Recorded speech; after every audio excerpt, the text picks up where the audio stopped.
All right, I think we can go ahead and get started. So again, thanks everybody for joining us. Today we'll be talking about how to reduce your fleet's carbon footprint and different strategies you can use to cut emissions and costs, both in the short term and incorporate as part of some long-term fleet sustainability planning. Just a couple of quick housekeeping rules before we get started. Please stay muted throughout the presentation. Please put your questions in the chat. We'll get to them at the end. We'll also have the opportunity for those of you who would rather ask the question directly. You can raise your hand and we will go through your questions at the end of the presentation. We are going to be covering quite a bit during this webinar, and so we'll be moving quickly through each of the available tools, options, and funding opportunities. So we may not be able to cover everything in this hour, but we're going to try and cover as much as we can. But we will be sharing both this recording and this slide deck after the webinar, and will also be available to help with any of your follow-up questions. Okay, so we're going to go ahead and get started. A couple of things that we're going to cover today. We'll go over some brief backgrounds on the alternative fuels and a little bit more about Empire Clean Cities and who we are and what the Clean Cities program is overall. We'll dive a little bit deeper into biodiesel and other bio-based products and fuels.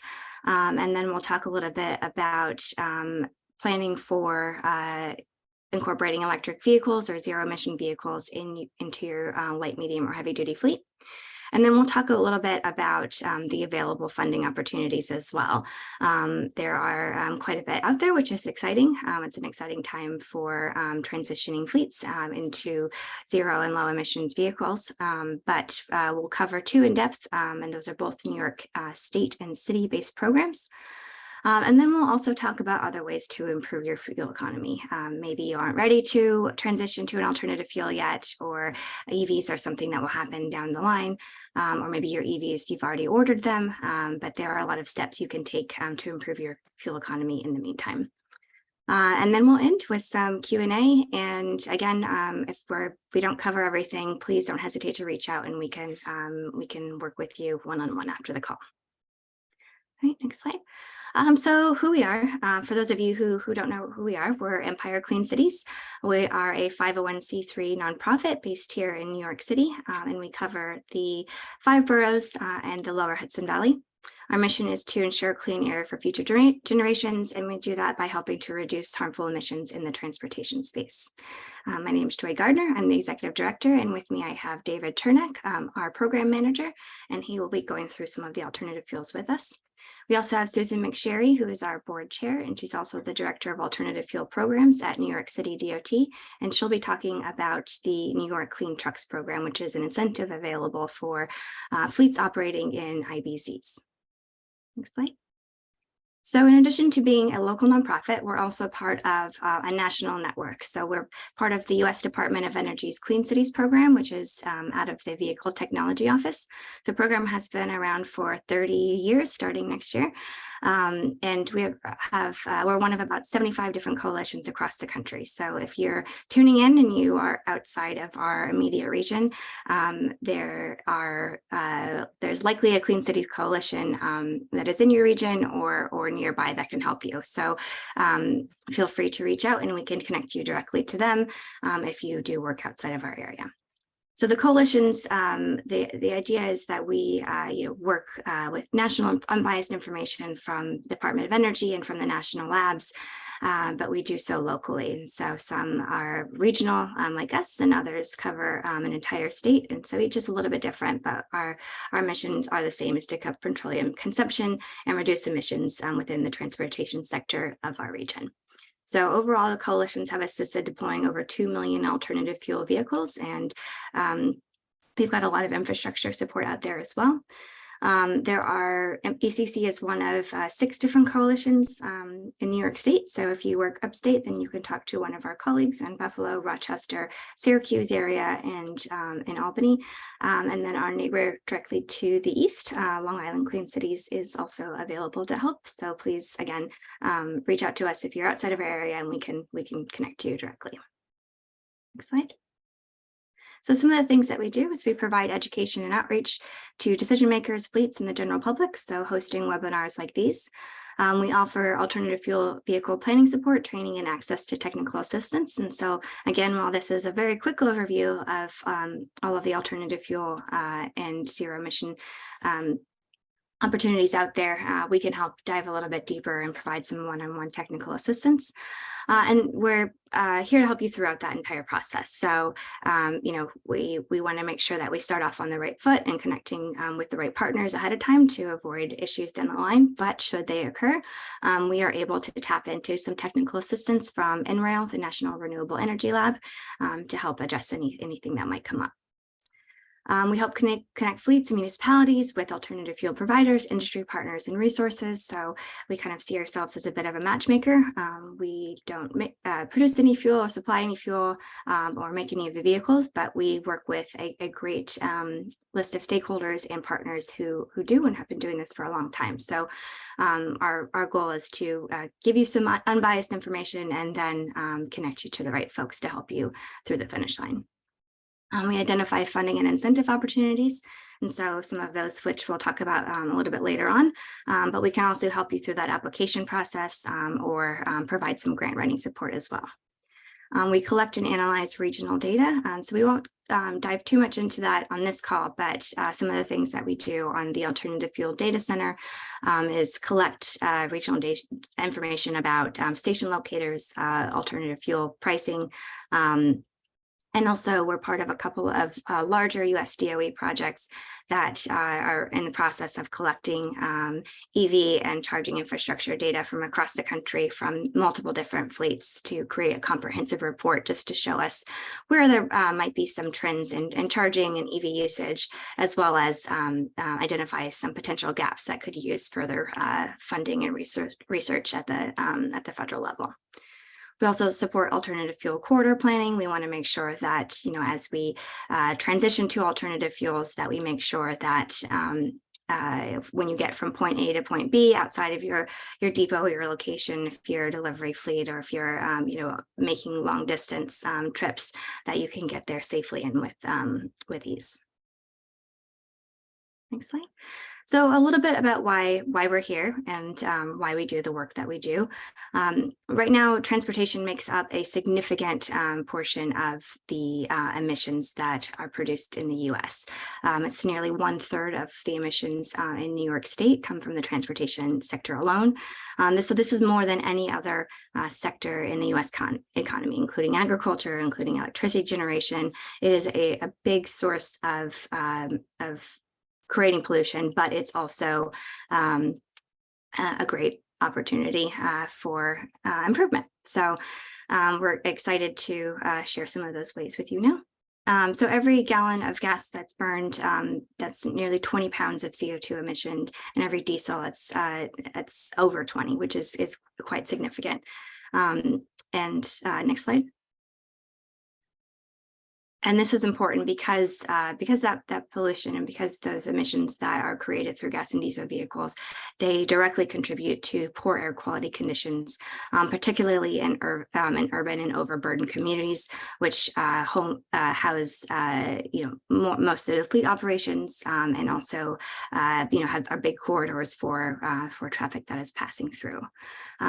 Particularly with diesel vehicles that create particulate matter, NOx, and other emissions, those have direct links to increased cases of asthma, certain kinds of cancers, and other respiratory issues, which affect us all, but are particularly harmful for children and the elderly.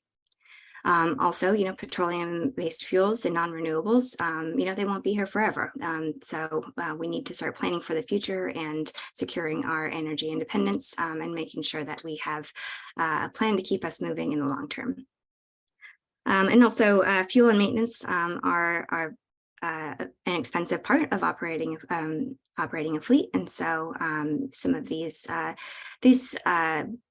tricks and tools can help, reduce some of that front cost. Might be a little bit higher, but down the line, those will save fleet significant amount of funding. Okay, so this is just a quick snapshot. It's the map is not meant to be easy to read from this zoomed out, but this is just a quick screenshot of the alternative fuel data center station locator. So these are all of the available alternative fuel stations that are publicly available in the US now and up into Canada. So you can see the green dots are EV infrastructure. So this map looks significantly different than it did 10 years ago, which is exciting. And we are sure to see quite a few more dots, especially as NEVI funding starts to roll out. So a lot of the alternative, as a Clean Cities Coalition, we work with all alternative fuels, and so we are alternative fuel agnostic, and so we are going to provide information and guidance to fleets on the fuel that makes the most sense for them, both now and in the long term. So some of the fuels that we work with include zero emission alternative fuels, which I know it's a little strange to say fuel when you're talking about electric vehicles, but for the sake of today, fueling is also considered an EV, as well as hydrogen fuel cell electric vehicles. We also work with low emission alternatives, which are hybrids, both non-plug-in hybrids and plug-in hybrids, biodiesel and renewable diesel, both can be blended with conventional diesel, ethanol, which is a replacement or additive for gas, compressed and renewable natural gas, as well as propane, which admittedly we don't work with as much in New York City, because of some restrictions over our bridges and tunnels, but that is an option, particularly for medium and heavy duty spaces outside of the city. So again, there is quite a bit to cover here, but for today's webinar, we're really going to focus on EVs and biodiesel as a drop-in fuel, and then we'll also dive into some cost savings, as I mentioned, for working with the fleet and the vehicles that you have now. Next slide. Okay, so before I kick it over to David to talk to us a little bit more about biodiesel, we just wanted to give you an overview of the alternative and EV fleet users now. So this technology is not 10 years in the future. It's operating here and now in the city. So biodiesel users, JB Hunt, the New York City fleet, all of their medium and heavy duty vehicles that operate on diesel operate on a biodiesel blend. And they've been doing that for years. So it's been quite successful for them. Other fleets like Con Edison, MTA also use biodiesel as well. EV users in the medium and heavy duty side, Manhattan Beer Distributors, they also use compressed natural gas, but recently they've started to incorporate heavy duty EVs into their fleet, which has been really exciting. New York City DCAS, they also have been incorporating medium and heavy duty EVs into their fleet, including a fully electric garbage truck and street sweeper. And DHL package delivery, they have a fleet of electric vans. And on the light duty side, which I think we're a lot more familiar with when we see on the road, New York City Taxi and Limousine Commission, there are many for-hire vehicles that use EV models. Domino's Pizza and Hertz, which is exciting because that means that we can start renting EVs in New York. And now I'll pass it over to David to dive a little bit deeper into biodiesel. Great. Thanks, Joy. Hey, everybody. Good afternoon. David Chernak, a program manager here at Empire Clean Cities. Really excited to talk to you today about a bunch of alternative fuels that are at work already in our region. And if you operate any sort of fleet, there's going to be something in here for you that's going to be actionable, whether that's in the coming weeks as you look for a drop-in fuel like biodiesel, or start to move towards a zero emission solution like electric. But biodiesel is just that. It's a drop-in solution. Biodiesel is a diesel replacement fuel, a liquid fuel that is derived from any sort of fatty fatty oils, animal oils, but conventionally it's corn oil and soybean oil, especially that makes up the biodiesel that's used in the United States. And the really exciting part about this fuel is that there's very minimal, or in fact almost sometimes never any infrastructural changes or changes that need to be made to your vehicle in order to run on biodiesel if you're running a fleet that runs on diesel. So biodiesel, as I mentioned, is a diesel fuel that's derived from organic plant and animal fats. It's a renewable fuel, and almost all of the fuel that's refined and made in the US comes from corn oil and soybean oil. And soybean oil is very often blended with conventional petroleum diesel. I believe that almost everywhere in the United States, B5, which is 5% biodiesel to 95% petroleum diesel, is standard at every gas station diesel pump. But you can get higher blends. B20 is 20%, B50 is 50%. Even B100 has started to be piloted in several fleets across the country with great success from what I hear. And as I said, it's a drop-in fuel and it can be used in your fleet's diesel-powered vehicles. You just want to check with your manufacturer's warranty to make sure that it can accommodate a higher blend like B20 or B50 if that's something that you decide to go with.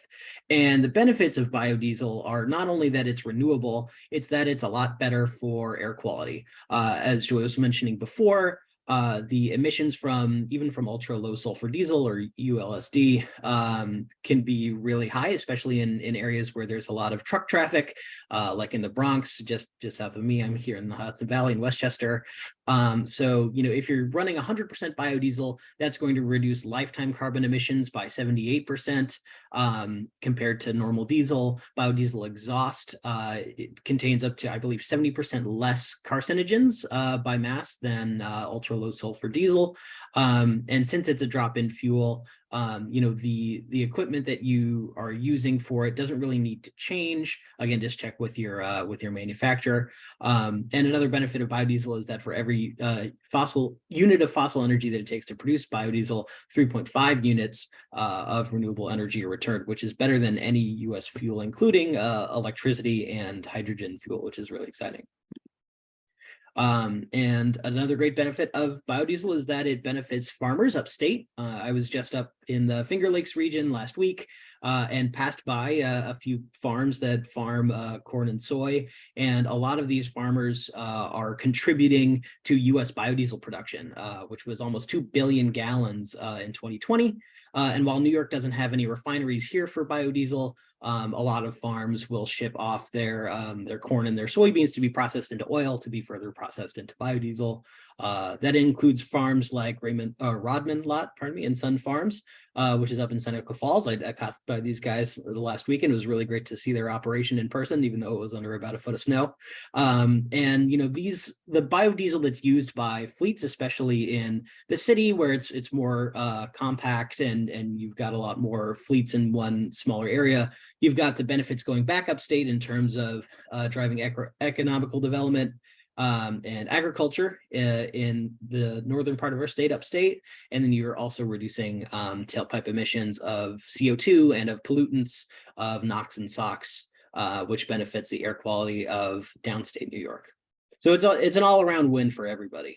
And one great example of a fleet that's been using biodiesel for a while now is New York City DCAS. The DCAS is the sort of managing body of the umbrella over a lot of New York City's fleets. That includes NYPD, sanitation, and a lot of trucks, especially with sanitation, have been using B20 in their vehicles for several years. They've begun piloting higher blends like B50 and even B100 in some Parks vehicles. New York City also uses biofuels and blended biodiesel to heat a lot of municipal buildings, which is great. You're reducing those emissions from transportation and also from stationary energy generations. And while New York City does have a plan to electrify all of its fleet vehicles, with a few very minor exceptions, by 2040, biodiesel is providing a really good stopgap for now. A lot of heavy duty models, which are available as EVs, New York does have some all electric refuse vehicles, some all electric street sweepers, excuse me. Those vehicles are not available in large volumes yet. They're very hard to get. So for now, New York is keeping its current vehicles on the road and decreasing emissions at the same time while using biodiesel, while it still has a plan to electrify in the next few years. So it's served New York City very, very well in the last few years. But corn and soy don't just make biodiesel. There are a lot of other things that in the transportation world that they can go to, including these bio-based tires, which are available from Goodyear. There are a lot of different vehicles which I've seen using these. They're just available from your local tire store, and they contain a lot of soybean oil, which replaces over half of the petroleum that would normally go into a road tire. And the Port Authority of New York and New Jersey, as well as New York City DCAS, a lot of city fleet vehicles, have extensively been using these bio-based tires in their fleets for I think about a year now since they came out. And other bio-based fuels include ethanol, which Joy mentioned before. You've probably seen an E85 pump at the gas station at some point if you drive a conventionally liquid fueled vehicle. E85, similar to B whatever number for biodiesel, contains 53% to low 80s% by volume ethanol, and that blend just depends on the season and temperature. They sort of vary the blend by the time of year, and as I mentioned, it's available at most conventional gas stations. And flex fuel vehicles, or FFVs, are available in a lot of different sort of work truck models, including Grand Caravan, the minivan, and trucks from Chevrolet and Ford, and those are generally just vehicles that can't accept normal gasoline, but if you've got E85 is generally about $1 or even more cheaper per gallon, depending on where you're at. So that can be a really big benefit and cost saving.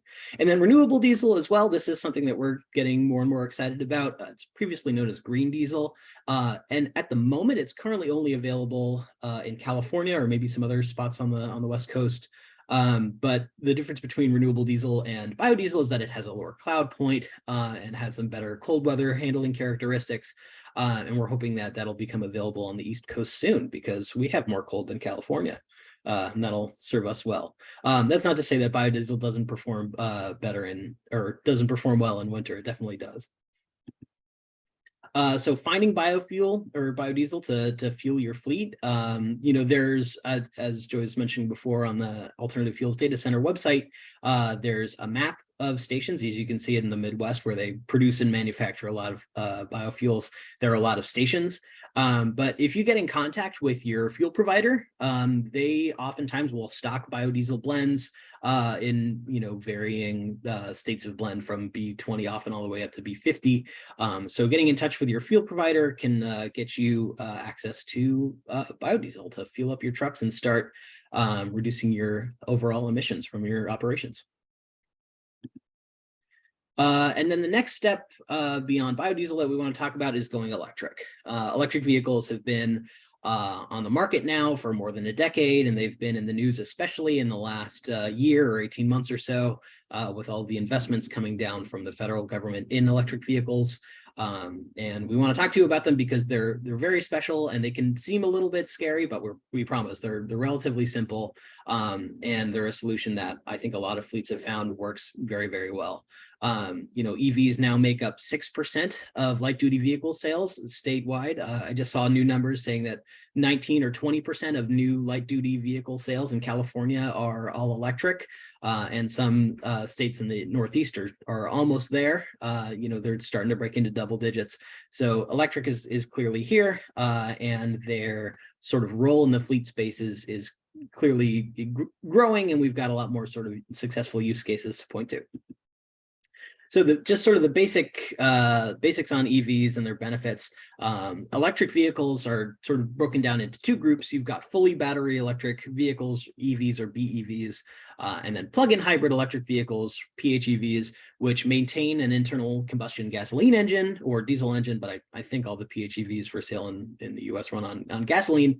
And then they have a smaller battery, which you can still plug in to give a range of about 20 to 40 miles on EV, sort of EV mode. But they don't need to be plugged in per se in order to run. You just get sort of typical hybrid gas mileage in the 50s or 60s.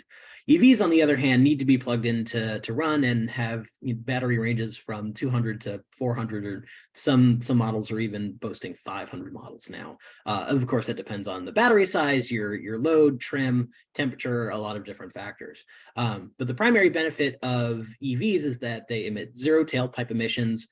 So of course their carbon footprint is much lower, and they're not emitting any tailpipe pollutants, no NOx, no SOx, no soot, anything like that. And PHEVs do as well when they drive in EV only mode. More benefits of EVs here. Electric vehicles are very mechanically simple. You've got no transmission, no spark plugs, no exhaust system, no, everything that you consider to be part of the internal combustion engine is not present in EVs. So a lot of times maintaining them boils down to tires, brakes, suspension, sort of, the wheels on the bus go round and round sort of parts of the automotive experience. You don't have to do oil changes or things like that. So the maintenance for them is a lot cheaper. And EVs can also be equipped with some really helpful features, especially if you're on a job site. A lot of the new trucks, including the F-150 Lightning pictured here, have the ability to provide power to a job site. You can run, as you can see here, a circle saw and turn your truck into a mobile power station with a 100 kilowatt hour battery, or even provide power to buildings, vehicle to load. A lot of the new Korean models, including Hyundais and Kias, have this capability. So the electric vehicle manufacturers are clearly recognizing the benefit of driving around in a big battery and understanding how that can benefit both people who are working and people who want to add some extra resilience in times where you might want to provide electricity from your vehicle. And the basics of charging EVs, level 1 is basically plugging your vehicle into a 3-pronged outlet. You don't really want to worry about that for the applications that we're talking about here. Mostly what we want to talk about here is level 2 and DC fast charging. Level 2 is typically 240 volt alternating current power, which for an average electric vehicle can provide 20 to 30 miles of range per hour that is plugged in, and take 4 to 8 hours to completely charge a battery from empty, whereas a DC direct current fast charger charges at double that, 480 volts or more, and can charge up to 80% of a vehicle's battery in as low as 20 minutes for certain models. The reason that number isn't quoted 0 to 100 is because in general, manufacturers recommend that to extend battery life in the long term, you only want to charge up to about 80% full, and then use a lower charging rate to charge that extra 20%. But when you're thinking about charging electric vehicles, you don't necessarily want to be thinking about running the battery all the way down and then charging it all the way back up. An electric vehicle with 300 miles of range, and you only drive it 100 miles a day, or say 150 in a longer day. You can sort of try to just top it off, and that way you don't have to worry about the time that it will take to charge your vehicle when you've only got 5 miles of range left. The vehicles that are available as electrics, light duty vehicles, of course, there are a ton of different models now. EV pickups from Ford and from General Motors start around $40,000 before incentives. And then EV hatchbacks, sedans, compact SUVs, such as the Bolt and the Leaf from Chevy and Nissan, respectively, start in the mid-20s. Medium duty, there are high top vans available. Full ton pickups or 3/4 ton pickups are available as plug-in hybrids, generally not from the manufacturer themselves, but from second party outfitters that install plug-in hybrid systems to the vehicles. And then in heavy duty, there are, of course, semi-trucks available. Tesla just delivered, I believe, their first batch of semis to PepsiCo, and those will start operating very soon. That's very exciting. Volvo has VNR trucks, which operate with fleets in New York City, including Manhattan Beer. If you look closely, you'll see their bright green trucks driving around. And then you can go to the Alternative Fuels Data Center to look at the full list of all the alternative fuel vehicles, including electric, at your leisure. And then electric vehicles, of course, are working hard in New York City for sanitation, for police, for parks. New York City fleet has over 4,000 electric vehicles at use right now.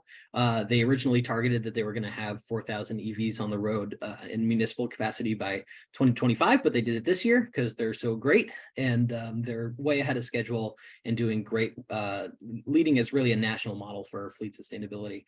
And as I mentioned before, there will be some exceptions, but all of their fleet will be electric and zero emission no later than 2040, which is great. Funding opportunities for EV trucks, the infrastructure can definitely be a little bit scary, but utility make-ready programs are available from most of the large utilities in New York State, Con Ed, PSEG, Central Hudson here in the Hudson Valley, O&R. And the first step in that process of securing funding for EV charging for your fleet is to get in touch with your utility. They are very knowledgeable and they're happy to work with you. And the first step is to sort of draw out a plan and get in touch with your utility and then go from there. And then there are various grants from the United States Department of Energy, including the vehicle charging and clean transportation grants, as well as improved energy technology loans and deployment grants, which are available to a lot of fleets in different sizes. And they're really, looking for innovative projects that are going to help reduce emissions from fleets all around the country, and of course in New York State too. And once again, check out the Alternative Fuels Data Center, afdc.energy.gov. There's way more than we can fit on a couple slides here that are available for zero emission alternatives for fleets right now, which is absolutely fantastic.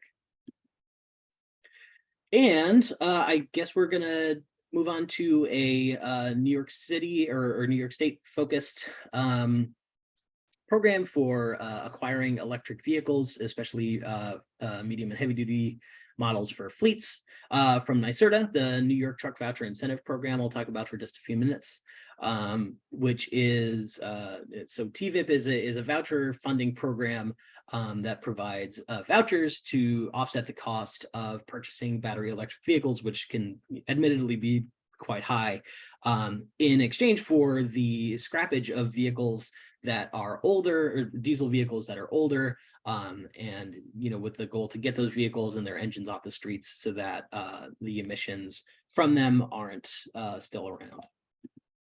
The Truck Voucher Incentive Program, the incentive pool has money for medium and heavy duty trucks, transit buses, shuttles, school buses, and also for repowers, which is really an interesting thing, which we could go on forever about. But a repower is essentially taking a pre-existing truck chassis, taking out the diesel engine, putting in a battery electric powertrain so that that vehicle doesn't have to just go to the scrapyard, which is really interesting. And there are some good examples of that in New York City, especially with school buses. And these vouchers are again, designed to reduce that upfront purchase cost.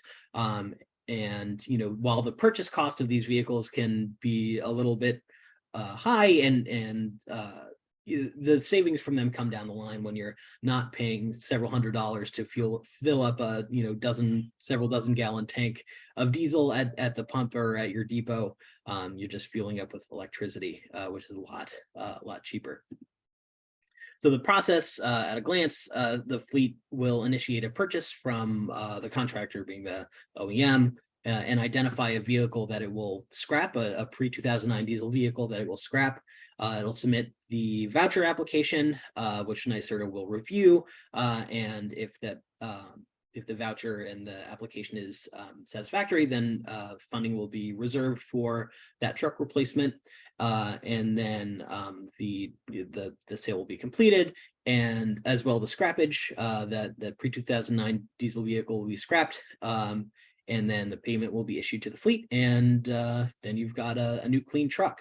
And New York Truck Voucher Incentive Program used to be a low emission program, but now they've switched to being a zero emission only program with only battery electric and fuel cell electric vehicles eligible for vouchers.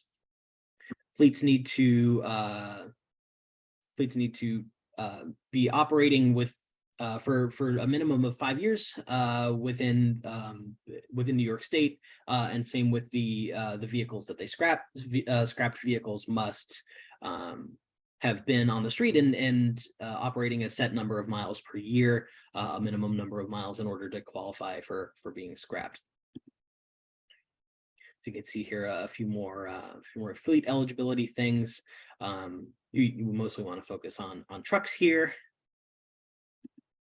And then those scrappage requirements, the goal of the scrappage is to ensure that when a diesel powered vehicle is replaced, that powertrain and the vehicle don't make it back onto the street. It's so that a vehicle from 2009 or earlier, when emissions regulations weren't as stringent, that vehicle doesn't end up back on the roads, that it is taken off the road.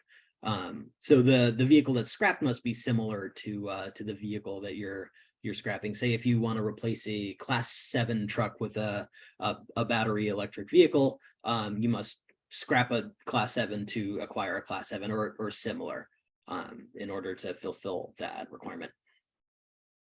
And if your fleet doesn't have any diesel models that are older than 2009 or any diesel models at all, then there's some flexibility here with the Truck Voucher Incentive Program.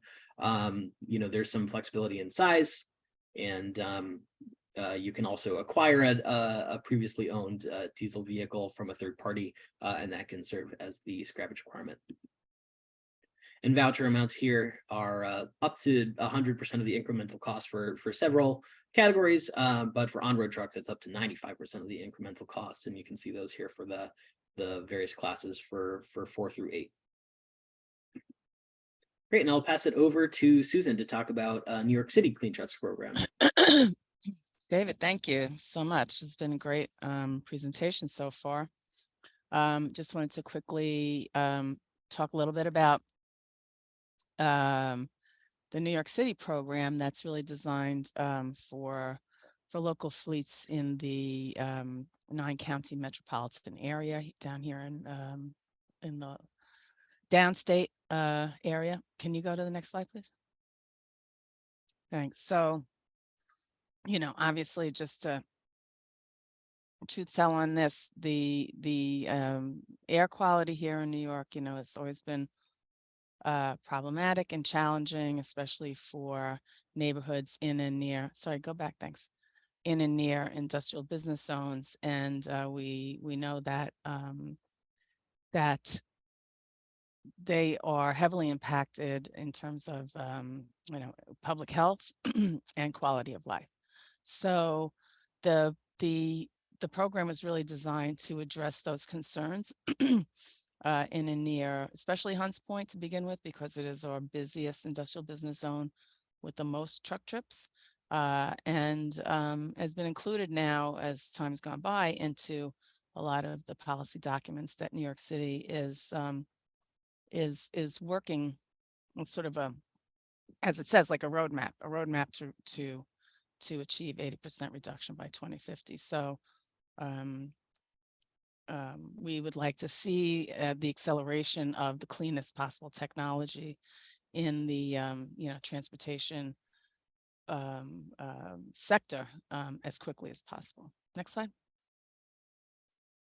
Thanks. So initially, this program started quite a few years ago, where we focused on Hunts Point. We wanted to retire and replace 500 old diesel vehicles with new technology, model primarily alternative fuel vehicles, but diesel to diesel is available also in this program, and also includes CNG, compressed natural gas, renewable natural gas, hybrids, and battery electric vehicles to improve air quality in Hunts Point.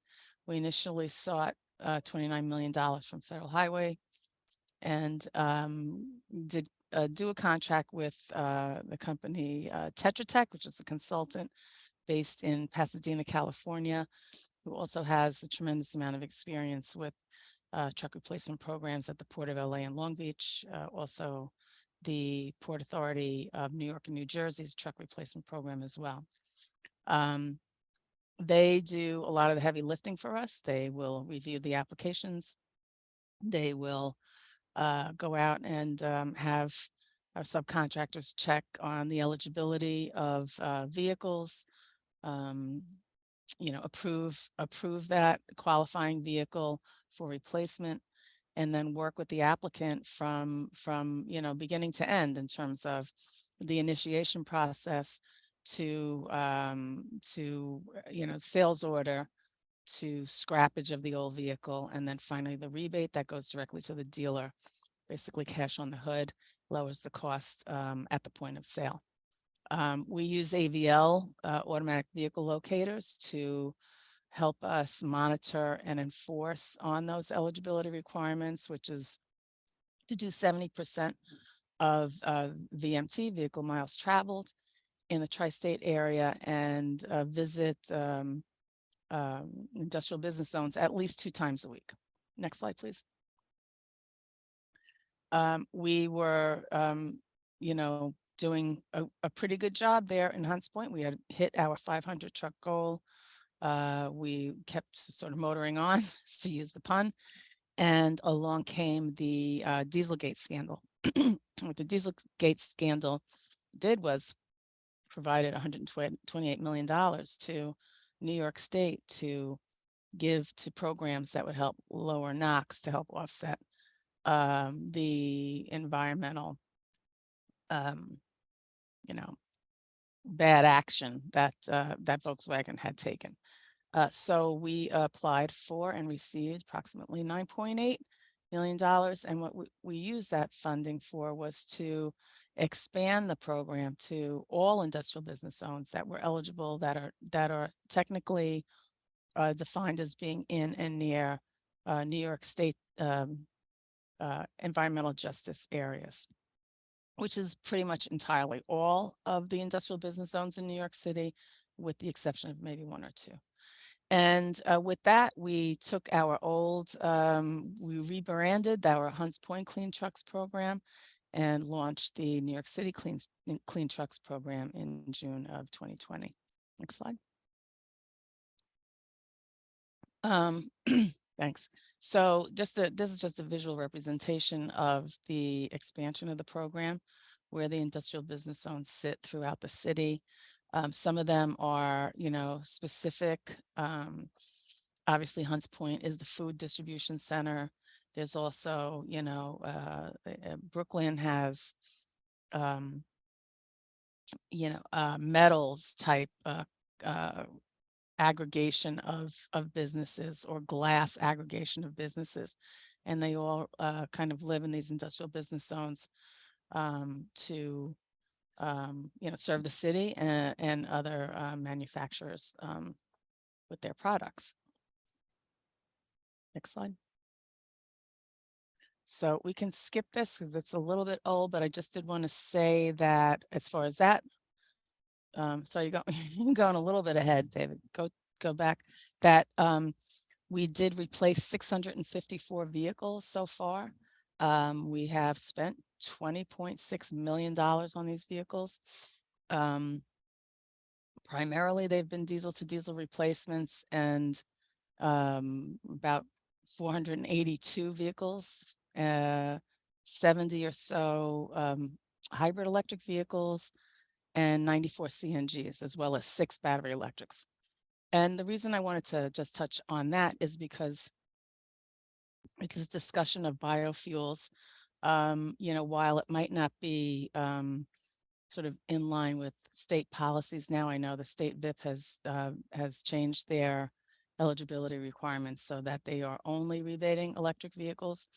We do feel that New York State, at being one of the states that is considering a low carbon fuel standard, can still, if that were to take place, could still lower the carbon intensity of the fuels using biodiesel or renewable diesel, and could address emissions immediately with the legacy fleet that's out there.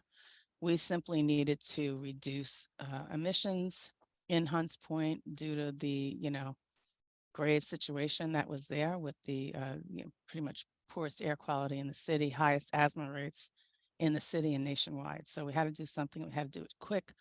And I know that we will be transitioning over to BEVs over the course of time, but in the meantime, we did need to lower our emissions. And so this is just a representation of the vehicle breakout by class.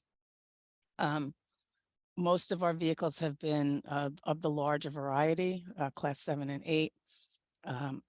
And the smallest of only about 5% have been medium duty, which is the walk-in vans and city delivery. And we're hoping to change that a little bit as time goes on, especially with a focus on last mile zero emission vehicles for the emission zones here in New York City. Next slide. So I mentioned AVLs. The AVL is great. It really helps us not be intrusive into the applicant's day-to-day business, calling and asking for reports. You can simply download the information from the AVL and it will show compliance or non-compliance. We mostly have had about a 95% compliance rate so far. We've had a couple of guys go bankrupt, so not much you can do about that, and less than a handful of applicants that have fallen out of eligibility, but we've been able to recoup most of the investment and the federal funds that were given to those applicants, and we take that very seriously. But it just shows you how regional, mostly the Hunts Point truck market or truck fleet is, which is the primary number of vehicles in the program, and how that VMT is broken out throughout the metropolitan area. Next slide, please. And so we're very proud of the emission reductions to date. These are a little bit old. I think I could probably have found a slide that would have taken us to June of this year. But anyway, you get the picture. I mean, every year that these newer vehicles are out there doing the work of delivering goods and services to New Yorkers and to the tri-state area, every trip that is not in an older vehicle and in a newer, cleaner truck helps achieve emissions reduction benefits. And so we're pretty proud of what we've been able to do. And I think that's it. Yeah. So we are in the midst of renegotiating the contract for the next 5-year term. However, we do have a gap contract. We are accepting applications for review. And please feel free to reach out to me or go to the website. Sorry, I probably should have put that on here as well. But it is NYCCTP for New York City Clean Trucks Program.com. And you can just go there and read about all of the eligibility requirements and the funds that we have to offer. Thanks. Great. Thanks. Thank you so much, Joy. Susan. Okay, so I'm just going to quickly go through these last couple of slides and then we'll dive into questions. So feel free to start. You have a couple of questions in the chat, but feel free to add any others that you have. Or you can raise your hand and we can get you off mute. So in addition to transitioning to an alternative fuel or replacing your vehicle, there are a couple of other ways that you can do to improve your fuel economy and reduce the amount of gas and diesel that you use in your fleet. So one of the big ways is idling. So idling is when your engine is running, but you're not going anywhere. So this is when a driver stops to have lunch, but keeps the vehicle on so that we can have the AC or the radio, and or you're sitting in heavy traffic or at a stoplight for a significant amount of time. So idling a vehicle can waste hundreds of gallons of fuel and produce thousands of needless CO2 emissions and pollutants. And there are like a number of ways that you can avoid this that we'll talk about in a second. But in addition to wasting fuel, in a lot of cases, it's illegal, and there can be pretty substantial fines and tickets. And so I'm sure many of you fleet operators probably are familiar with the hefty fines here in New York City if you idle for more than 3 minutes or more than 1 minute in a school zone. And so those can start to add up and can cost you a pretty penny in addition to wasting fuel. So next slide. So I'm going to start sort of from the bottom up. The Department of Energy has this great toolkit called Idlebox, which can outlines a number of different practices for both medium, heavy duty, and light duty fleets. And so you can go in and you can see the different idle mitigation technologies, but also some driver behavior trainings and other tools that you can start implementing in your fleet almost immediately. There are also some hardware upgrades that can go directly into your vehicle without voiding the warranty that helps your vehicle reduce idling. And so some of them automatically shut the vehicle off after 3 minutes or after a certain low speed. And then one of our partners, Blackburn Energy, they have another technology that you can use the energy that your vehicle is already producing when it's moving to store some energy that operates some of the auxiliary functions like a lift gate, for example. So this is a great option for particularly for vehicles that are making a lot of deliveries within the city. So happy to chat with you more about the various options and make some introductions for those of you who are interested. Next slide. And so some other fuel savings, these are just, real basic things that are important just to keep in mind that can help improve your fuel economy while you make these larger transitions. The first is just performing regular vehicle maintenance, tire choices, making sure those tires are filled up and that avoid excess friction that can slow you down. And then different ways of heating the cabin. We want our drivers to be comfortable and happy, but there are different ways that we can ensure that we're doing that in the most efficient way. So for more information on these, we can chat one-on-one, and we can help you come up with a plan for your fleet, but we just wanted to go over a few of the highlights. And then here are some additional tools and resources. Again, you can find these on the Alternative Fuel Data Center. Some are pretty simple tools that we've mentioned before, the station locator, the vehicle search tool, and then some are more robust that we can help you with, including the Argonne National Labs Alternative Fuel Life Cycle Environmental and Economic Transportation Tool, much easier to say A-Fleet. And here we can help input all of your fleet's existing information and kind of create a plan to show how much fuel you would be saving and how many emissions you'd be reducing over the lifetime. And then again, stressing the Clean Cities Network, please reach out to us or please reach out to one of our other coalitions around the country for help. Okay, so I'm going to, let's go through some of the questions that were in the chat, and then if you have any other questions, feel free to drop them in the chat or raise your hand. We only have a couple minutes left, but happy to chat with folks, like I said, after. So the first question is from Steve on how he addressed biodiesel fuel gelling in frigid New York temperatures. It does get very chilly here, particularly in January and February, and that can cause biodiesel to gel in the tank, and that reduces operations, and it can affect how your vehicle moves. And especially if you're a fleet that makes timely deliveries or you need to be on the road. So we understand that. So there are a few ways to address that. Many fleets will adjust their blend depending on the time of year. So in the summer, during warmer months, they'll use a higher blend like B50, but in colder months, they might reduce it down to a B10 or a B20. There's also winter additives that you can include, and there are also different ways to store biodiesel. And so if you have your own fueling site, for example, in particularly cold temperatures, you can get an insulated or heated tank to help keep that vehicle warm. And then just to follow up on that, Dan had a great point that there is only one biodiesel in the New York City area on AFDC.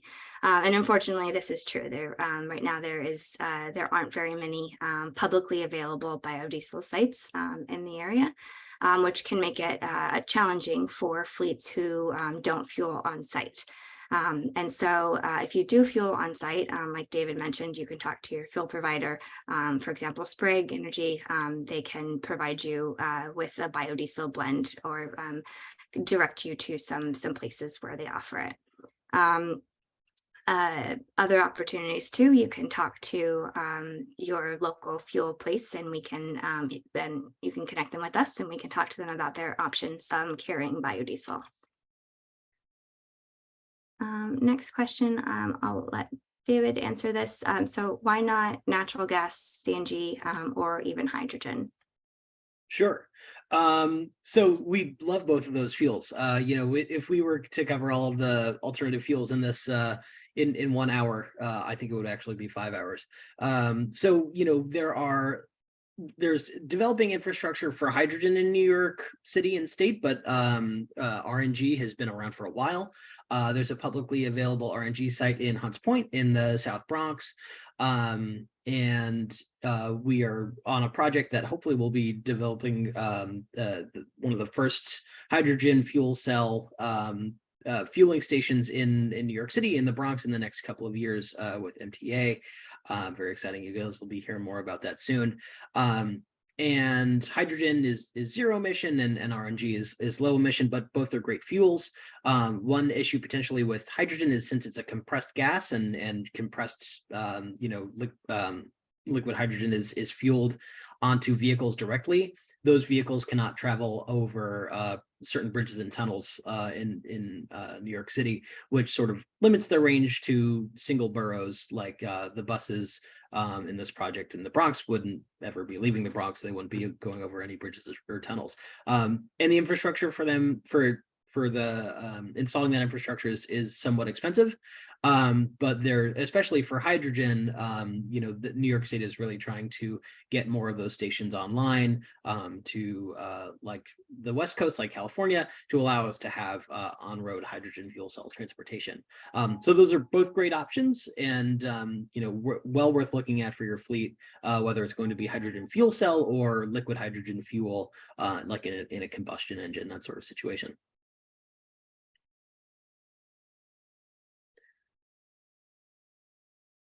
Okay. Looks like the last question quickly, and Dan, we can follow up with you after as well. But would coach buses be eligible for the truck voucher incentive program? So right now it looks like it's transit buses, shuttle buses, and school buses that are eligible, but we can connect you directly with the Voucher Help Center and see if the buses for your school would be eligible. All right. Awesome. Okay, well, thank you so much, everybody, for attending. We will have this recording up on our website, and we will share the slides and recording with all attendees. And again, if you have any questions, feel free to follow up with us directly, and we can help get the answers to you and connect you to the folks to help you transition your fleet. Thanks again, and happy holidays. Thanks, everyone. Thank you. Happy holidays.